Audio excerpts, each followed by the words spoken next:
At the ET Startup Awards 2021, like you can see, we have the who's who of the Indian startup ecosystem here with us. It would be a shame if we didn't hear from them. Good thing then that we have Samida Sharma, ET's editor of Startups and Emerging Business with us today. Samida, can we have you on stage? Welcome, Samida.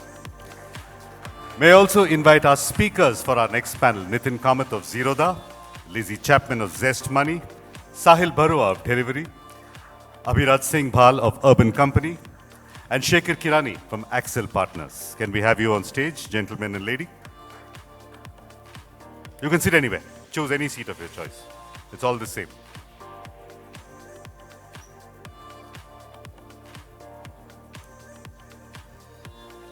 Thanks, Suresh. Thank you all of you for joining me here on stage.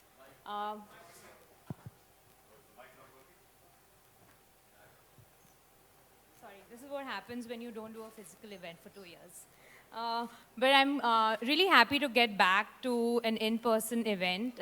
Thanks a lot, all of you, for joining me here. And very obviously, we are talking about IPOs today. The opportunity for Indian startups to tap the IPO market and how they will transition from private to the public markets. And obviously, the theme sort of is best encapsulated in our winner, Zomato, when it went public last year, and it sort of opened a floodgate for a bunch of other companies to follow, Nykaa, Policy Bazaar, Paytm. Although this year has been far more cautious, and that exuberance has kind of made way for a lot of questions which are being asked. I want to start off, Sahil, I know you're looking at me, don't target me. I'm this one company who's already filed a DRHP. So I have to begin with you. Talk a little about what really goes into a company sort of transitioning from private to public. Are startups in India ready to be questioned, scrutinized on a lot of the things that they've not typically been asked when they were private companies? And what has your experience been since you're so close to going public? Sure. Is this on? Yeah. All right. It's whatever I say is purely speculative because we haven't made the transition from being a private company to a public company yet. To your question, I think, at least as delivery, our view is that nothing changes really as you go from being a private company to being a public company. Because it's not really true that private companies don't face scrutiny from their investors and their boards before they go public. You are asked questions about the business model. In fact, I would argue that sometimes private investors ask significantly more sophisticated questions than you would expect from public markets. Well, he should, he's a venture capitalist. But, so I don't think that changes much. And I think are Indian startups ready? At least the ones that have gone public and the ones who are in the line along with delivery certainly seem ready. I think we're reading a little too much into some of the wobbles of the last 6 or 7 months, which are really more market-driven than anything to do with the companies themselves. And look, their models will evolve and people will start understanding them more. And as that happens, I think, the fact that they were ready will become more apparent than it is right now. Like right now, everyone's too focused on the valuation rather than the businesses. And I think that's what is confusing issues.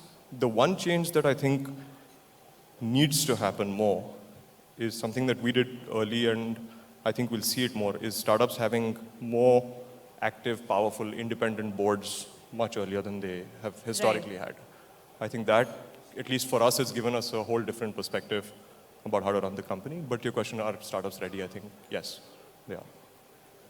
So, Shekhar, I know you were agreeing with Sahil, but we've seen in the past few months a lot of questions being asked, rightly so, and this is not only for companies which are going public, but otherwise as well, on corporate governance, a lot of scrutiny on financial matters, and there is this narrative that, private investors and boards typically keep quiet till the company is raising capital at higher valuation.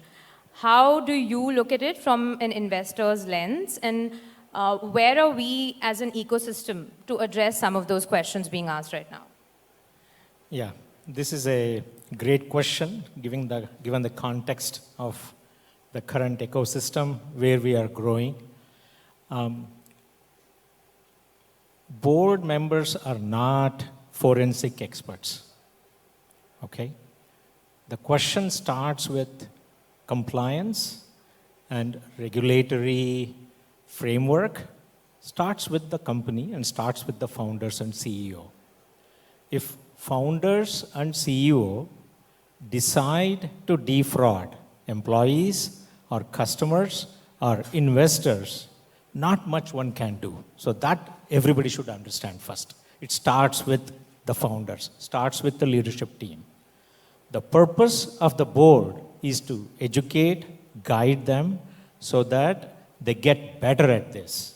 If the intent is wrong, it's almost impossible to catch. No, my question was slightly on the investors' role in early stage companies.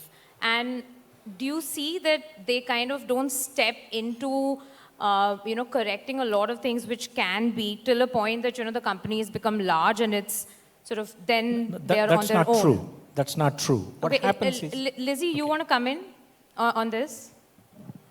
I guess, yeah, I do have a slightly controversial opinion on this.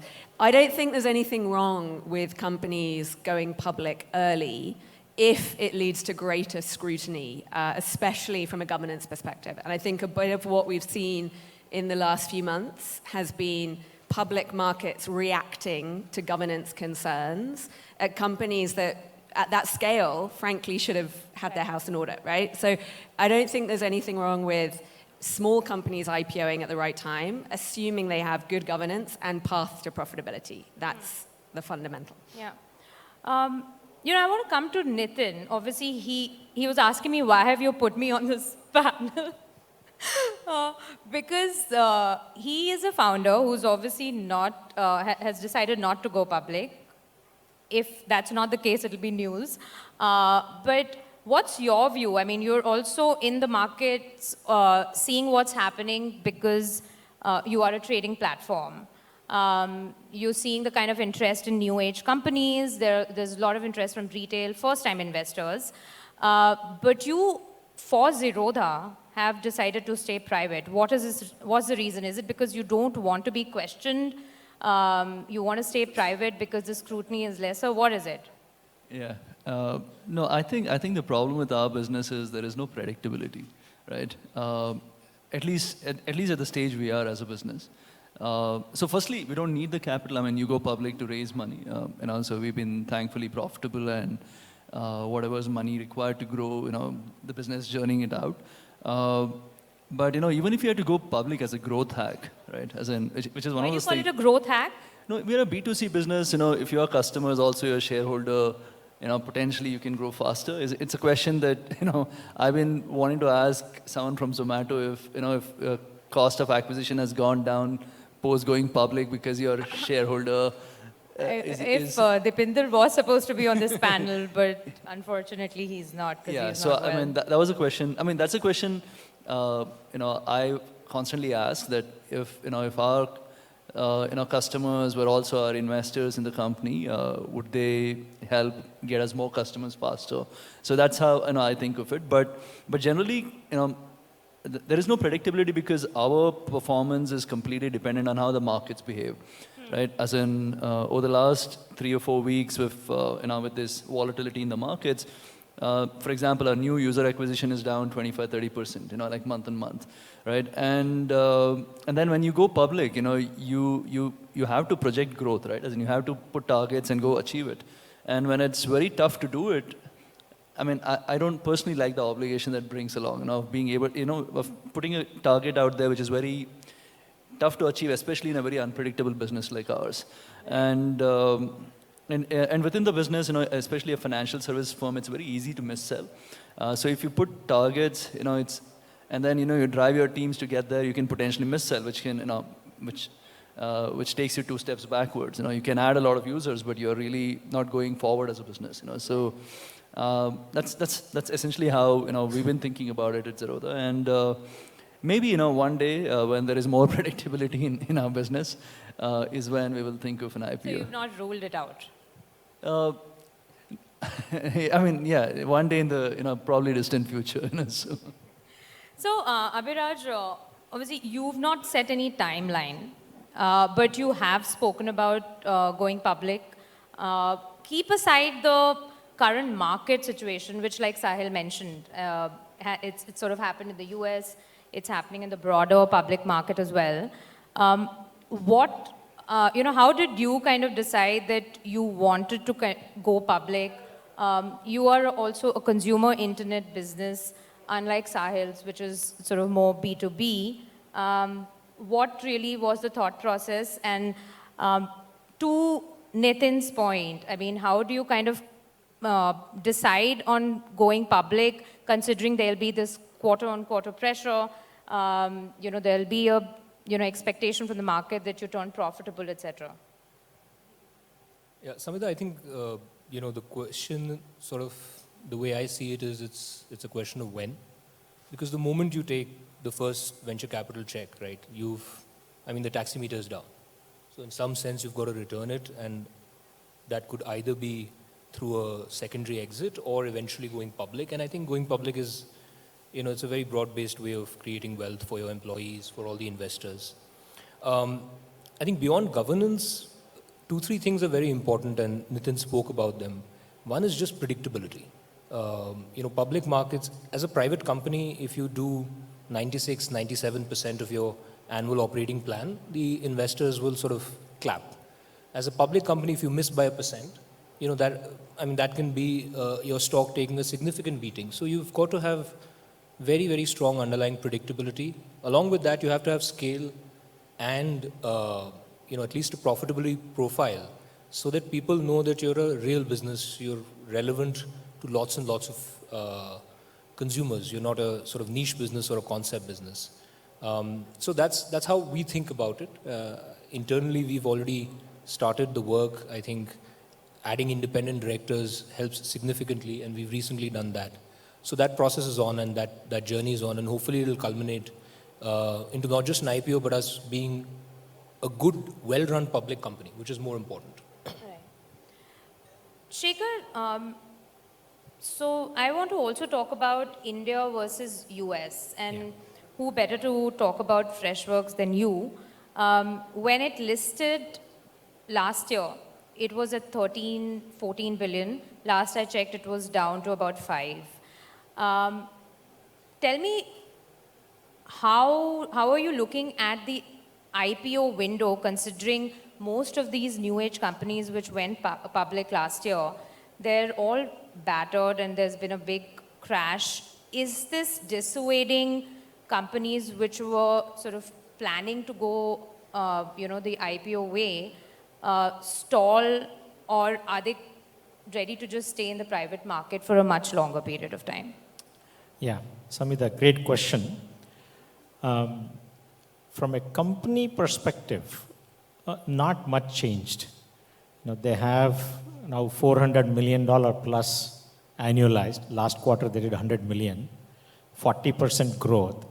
In a couple of years, there will be a $1 billion company. And the pace at which the company is growing, the TAM, everything is same when they went public. And in every last 2 quarter updates, they have beaten within the plus 2.5% precision of the predicting and durable and certainty level that the Wall Street expects. Having said that, something has changed in the market, that Freshworks or any 120 plus companies that went public last year in the US market, right? When the market changes, obviously the companies will not go public. In this year, only one has gone. Last year, 120. This year, only one so far in the US market.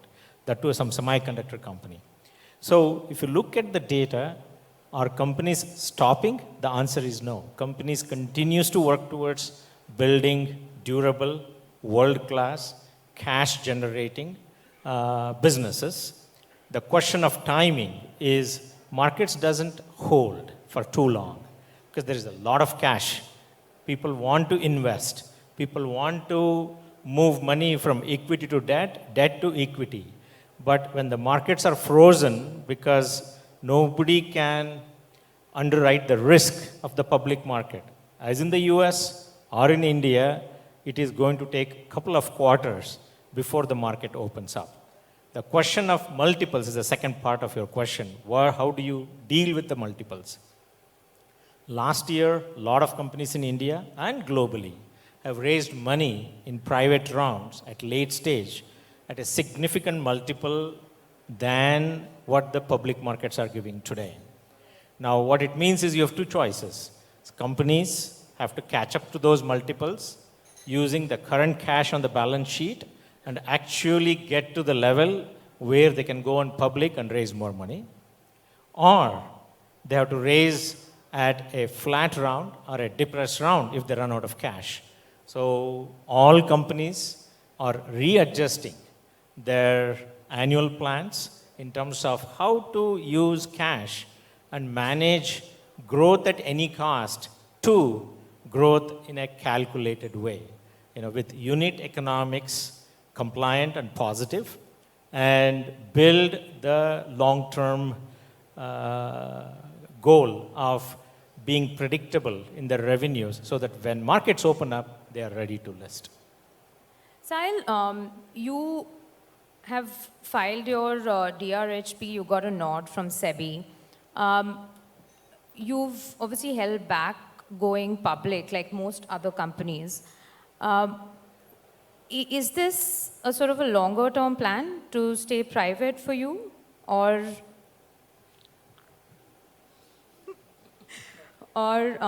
you will go list when the markets are better? He's going to kill me because I didn't prepare him for any of this. I should have brought our general counsel here as well. But look, let me talk about why we didn't go public earlier, because that's easier to answer rather than speculating on when we will go public. Our logic was simple. We don't need the money immediately at all.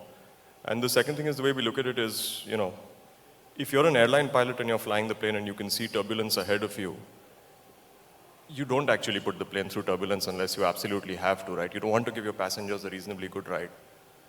As a company, as a management of the company, where the pilot and the investors are the people who are on the plane.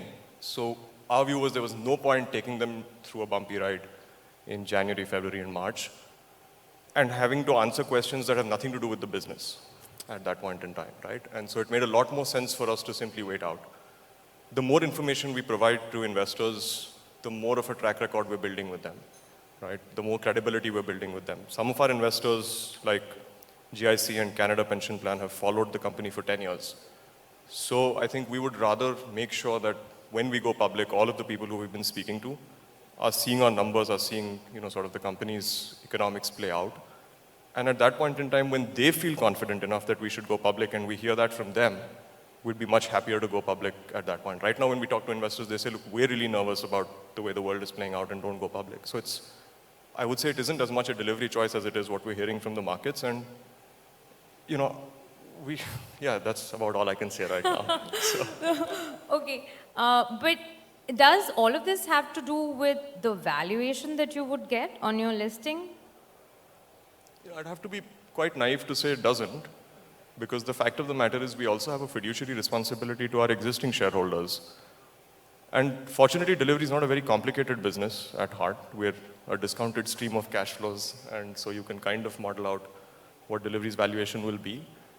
The second thing is we expect that as we develop credibility with investors, the other big influence on the value of the company is how risky you perceive it to be.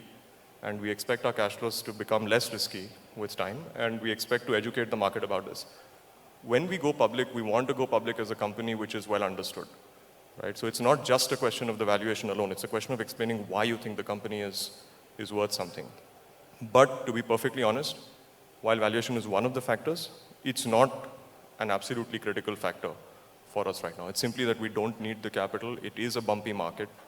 We would be completely distracted by, I'll have to go on calls and answer about what I think is going to happen to fuel prices or what's going to happen to Russia and Ukraine and things I have no idea about, which I really don't want to do. Actually, that's given me a good segue to get in Abhiraj, Lizzie. Why is it that privately held startups are so removed from macro? And is it a good thing? I mean, Sorry. Why should you not know what's happening with fuel prices and the Ukraine and why? Huh? No, I'm not saying. This is a larger question. I'm not referring only to you, Sahil, but this is something that in my decade of covering this space, and Nithin, I want you to come in after that. No, I don't have that luxury. I mean, I Yeah, run you're a in lending business. We are purely a business driven only by macro. And actually, we welcome this reality check. The last 2 years have been difficult for us as a sensible business operating in India. Because we care about profitability, we had to stop growing during many parts of the pandemic. That's exactly what our esteemed sponsor would have told us to do as well. Lending is a really, really, really difficult business, and it has to be driven by the macroeconomic environment at all times, which meant we could not grow in an unbridled way, which actually meant private equity did not love our numbers. I welcome the opportunity to be judged by the public markets, because I think what they've shown in the last at least 3 quarters is that positive cash flow never goes out of fashion. We will have themes and trends and storytelling, which is the new thing we're supposed to be very good at. But actually, numbers matter, and public market investors have shown us that. I'm also on the board of a company that doesn't get as much press as the other famous IPOs, which IPO'd, which is IndiaMart. And IndiaMart was actually one of the first tech IPOs. And if anyone had invested in that IPO, they would have made 300% by now. Like, that's even where we sit today, despite the volatility of the last few months. And that's because they have genuinely attractive cash flow month on month, quarter on quarter. So I think this realism is very welcome. It's going to be better for the ecosystem in the long run. Yeah, and you and I were discussing how it's actually good for fintech firms and companies which are highly regulated to actually be listed than be private. Nithin, how do you, I mean, you obviously, you're in a business where you're watching what is happening. Macro is so important to public markets. How essential is it for a company like Zerodha, and how do you kind of tune in and not be so removed from some of the macros? No, I mean, I think the macros affect us more than anything else. I mean, nickel went up 60%, we lost $2 million, so because, our customers, most of our business comes from leverage-based trades. People, take positions in what is called as futures and options contracts. So we've lost, I think, $3 or $4 million on the day crude went negative. And so we're always constantly clued in. I mean, I have a bunch of apps that's tracking almost every asset class around the world and every commodity out there. So it makes a large difference. I think, the founders that I know of, at least I can say that they care for the macros. I mean, because they're usually quizzing me on the macros. So maybe, the tech first, I mean, maybe, I don't know, I just, I remember speaking to someone from FamPay some time back, and I think, some of the newer tech-only kind of guys, who don't really need to know the macros, maybe they don't care for the macros, but the older businesses, I think, I'm guessing all of us here care for the macros, what's happening. No, I mean, it's so important, especially when you move into the public markets, right? Everything sort of changes every day. And Abhiraj, I want to ask you, this question. I've seen that, after the Zomato Nykaa IPO, there were a lot of companies which sort of lined up and said that they want to go public. It seemed like they were trying to catch this momentum and this IPO window. I mean, I don't know, but I remember we reported about you guys also talking about it. Was this momentum driven when you started thinking of doing an IPO, or you were anyway looking to go public at some point and kind of it sped up that whole process when you saw a bunch of these successful IPOs? I'd say when we spoke last year, Samita, I think we were looking at a timeline of 18 to 24 months. And the reality for any business is 18 to 24 months in the public markets is a very long time. So the markets can change and they do change rapidly. So I think nobody wants to, you obviously want to go public when markets are favorable. Nobody wants to go public when there are very strong headwinds. But I think if the business is good and strong, the most a founder can hope for is reasonable markets. As long as they're sort of neutral markets, I think trying to time the market too perfectly is not an exercise that as a builder you want to do. Because eventually you are signing up to be a public company. And that means over the next 10, 15, 20 years, or how many ever decades you're a public company, markets are going to go up, markets are going to go down. That's kind of how financial markets work, right? They always overstretch in the extremes. So if you're going to let that start affecting your decision making, or the way you internally talk to folks, or the way you actually, if you're going to start letting that affect your emotions, it's going to be a really turbulent journey for you as a public company. So I would say that you can't completely exclude the macro picture and the timing of it, but it is one of the inputs. You can at best hope for neutral markets, and after that, you're signing up to be a public company. You've got to kind of take the markets and the way they move in your stride. I'll just move into the regulatory and the overall, how the environment is for Indian startups when they look at IPOs. We've had Sebi come out with fresh set of rules. There's more scrutiny in terms of the OFS component and stuff like that.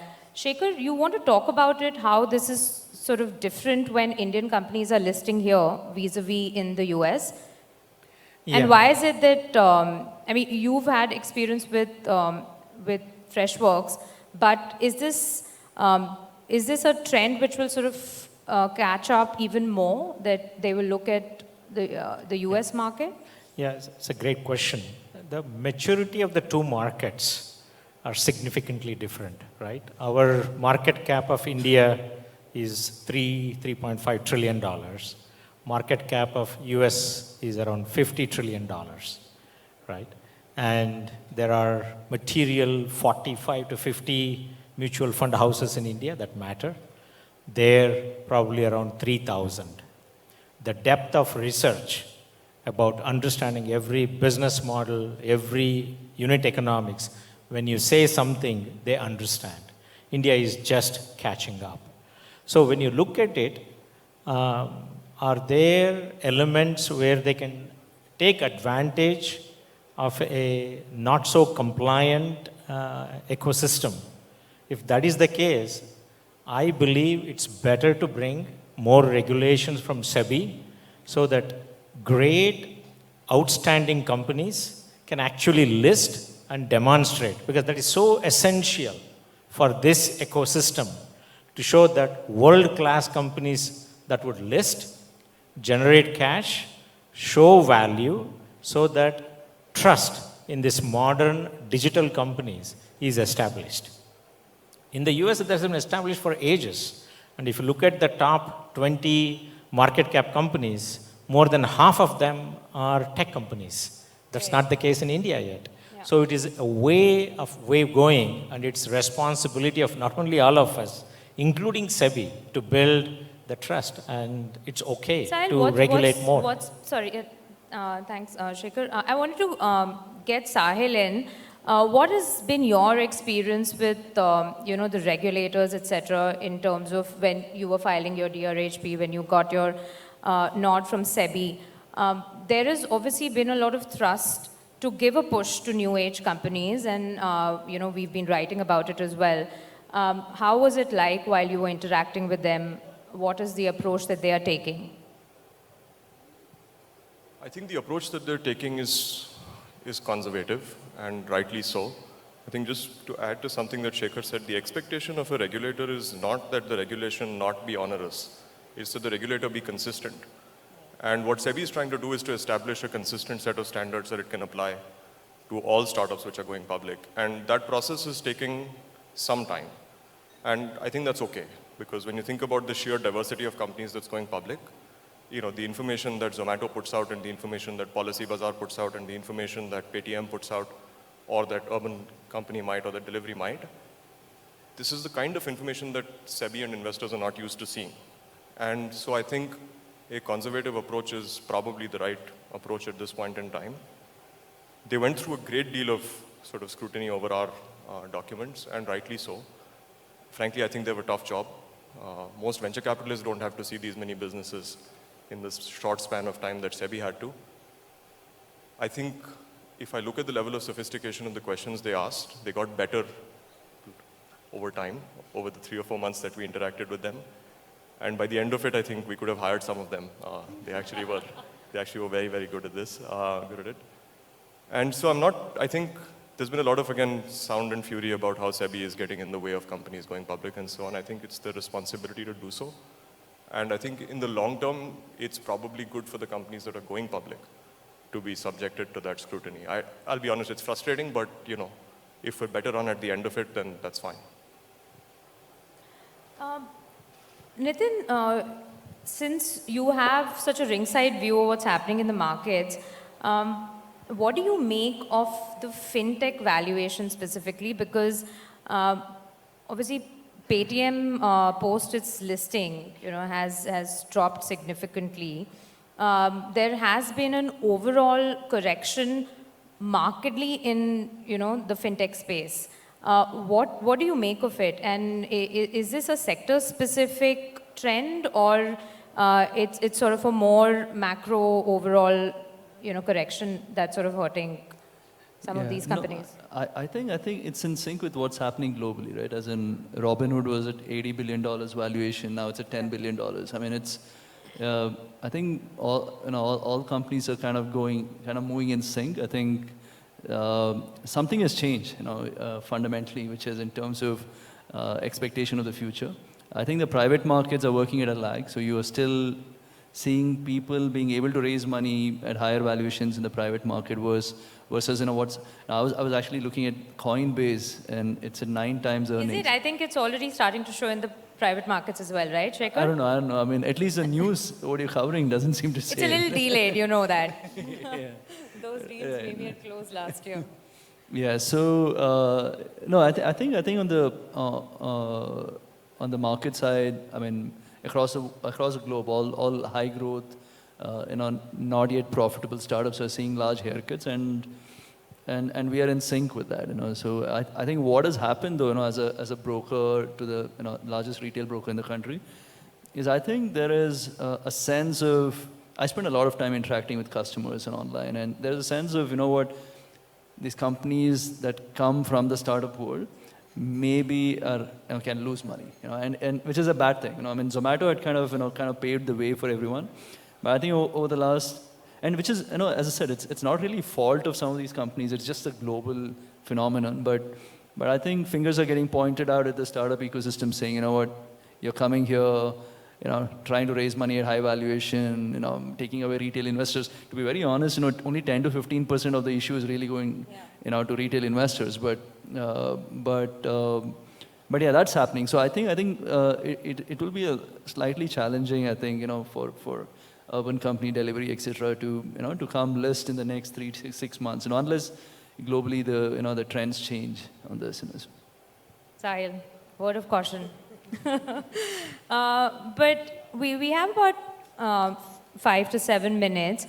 I want to get each one of you to talk a little about, how the Indian playbook for going public is going to be sort of maybe different from the US. Is it going to be, that 6-month window, and then it's sort of going to be another few years of not too many companies going public? Shekhar, your views, how is it going to be different, and will this momentum sustain? Yeah, so my belief is that momentum will come back, but momentum will always be there for top-notch A+ companies. But today, market is frozen. If you look at the liquidity in the US market, even if you look at S&P 500 E-minis futures, 50 million was in the Q4 per day. Today it's 5 million. So 10x reduction, which means there are no buyers, no sellers. Everybody is frozen. So first, why they are frozen? They cannot risk. They don't know what the price of an asset is anymore. So until geopolitical problem is solved, and then the interest rate, federal interest rate increase across the globe has to go through, stability has to happen. Then people can price it. Once they price it, the market stabilizes, buyers and sellers will come, and you should see the market moving. This 6 months, some of them are tactical, I would say. Yeah. More bigger question is, when does the money move back into the public market? Yeah. And just a follow-up to that, Shekhar, are you seeing the impact of that correction also rebalance the valuation in the private market already? That's a good question. So far, you're seeing the remnant of the investment decisions that were made in Q4, early Jan, closing out right now. So that is finishing it. Now, the late stage crossover funds which had come to India following a lot of growth investments, they are slowing down because their public market positions have taken a big hit. So is it reflecting on late stage? Then if late stage is freezing, then growth stage is also to some extent slowing down. If growth stage is slowing down, little bit of slowdown we are doing in Series B and Series C. From an early stage perspective, I say it's a great time to start. We're all active, checkbooks are open. We just raised a $650 million, so that is very buzzing. You'll have a bunch of people lining up. Sahil, do you think this IPO window was just a 6-month story for Indian startups? Yeah, I think you'll continue to see startups go public because good companies are good companies. It's really as simple as that. I think what you'll certainly see is that dodgy companies won't be able to go public, which again is fine. And the second thing I think in India at least is there still are deep pools of capital. What was happening earlier in the IPOs last year was that foreign investors were the ones who were expected to lead the valuation and lead the round, and then others would follow. I think as I look at our own experience, what we're seeing is a lot of Indian funds which are really now sort of asking the questions that foreign investors were earlier. They have the capital, there is the desire.